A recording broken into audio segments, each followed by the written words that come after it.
Hey YouTubers, this is Paul here. Wanted to come show you my new deck. I took some ideas, as you can see here, with Tengu Gadgets. I mean, I'm sure you've heard of that. But I've also mixed this guy in.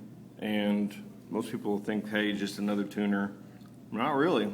Not the way I look at it. So here's the deck. I think it has 20 monsters, 2 cybers. I mean, it's a great card if you're running gadgets. You know, it's good to maybe have an option to scoop the field up for Karakuri if you're running up against a big guy. Or they run machines, they run Karakuris, they run machinas, you know, whatever. Of course, the 3 Tengus. It's my first deck to build with this guy. You know, it's hard for me when I see a card be just super broken or a deck be that way. I usually don't play it. Kind of like still haven't played 6 Hams, so trying him out, and yeah, he's just insanely good. The 2 of each gadget, most people run it like that, and then 2 Birdman. Birdman's in here because of the Tengu, and also because the other day I ran up against a deck that ran Fiendish Chains, and Birdman saved me. You know, I summoned a gadget, it got Fiendish Chained, I couldn't do my ultimate offering loop, so I bounced back the Birdman. Or excuse me, I summoned the Birdman by bouncing back the gadget, resummoned the gadget again, and won the game. Gale, trying out that this week. Not sure how that's going to go. He's still ridiculously good. I kind of wish I had like a 2-star tuner though, to make some 6s. So that's why I'm not sure about the Gale. Maybe thinking about Krebins. Sangan Jar. Jar is more like an out. It's not like, you know, Sangan goes into Jar. I don't usually do that. That's if I'm in a bad spot. But the Jar is really good because I run these 2 guys. So, you know, I throw all the stuff in I want again, and I hopefully can get it out with Jar. There's your tech. You can call it that, I guess. I just like mixing them together because they work perfect with the gadgets. I go get Karakuri Bure, the Synchro, and then I just bring out another one, switch the attack of a monster, and do well. Or I do Cyber Dragon with this guy a lot.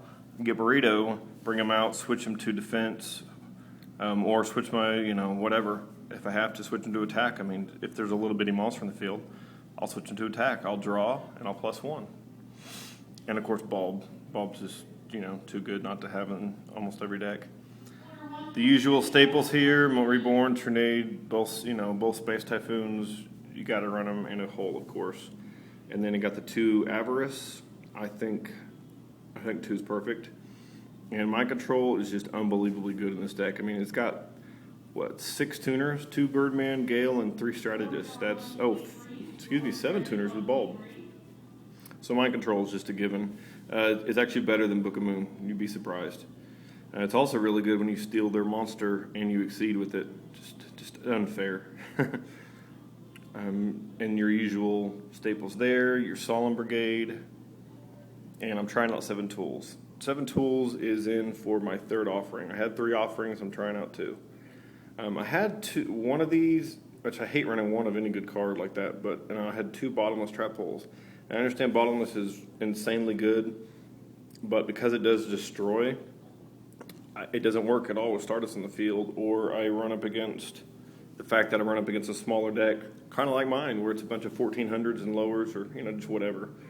And bouncing is also good for chaining against Xian and just a lot of other things. So I'm going to try him out for a while. 2 offerings. I might go back up to 3 to see how the deck runs today.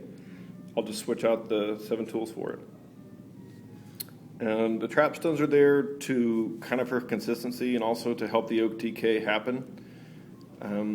And then the other day I ran up against an Oppression Skill Drain deck, and I was just getting my butt kicked all over the place. And I trap stunned, synchroed into Black Rose, and won the game.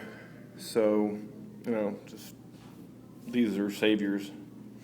And that's kind of like what the 7 tools is in essence. And then the Starlight Road is because my locals runs a lot of Blackwings, GBs, Light Sworn, you know, when everybody's got all the usual cards like this and Hole and BRD and all the cards that blow multiple things up. And there's quite a few people that side needle ceilings because of stuff like 6 Ham. So there's the deck. Hopefully we can get it all in the shot here. I guess not, but close enough. Thanks for watching, guys. Tune in Tuesday night or Wednesday, probably Wednesday, I'll have my Generation Force case opening I'm doing with Kiko25 and a couple of his buddies, and we will we'll show that to you in detail, probably in 3 or 4 parts, maybe even more. But that way, you know, they're short and they load faster. But I'm also going to be doing a trade binder video update right afterwards with all the stuff I don't really want. So you'll have first dibs. Thanks for watching. Thanks for subscribing. You guys are the best. And if this is your first time to watch any of my videos, go check out some of my alternate art, extended art, and then also my contest I have going on right now. Thanks, guys. Laters.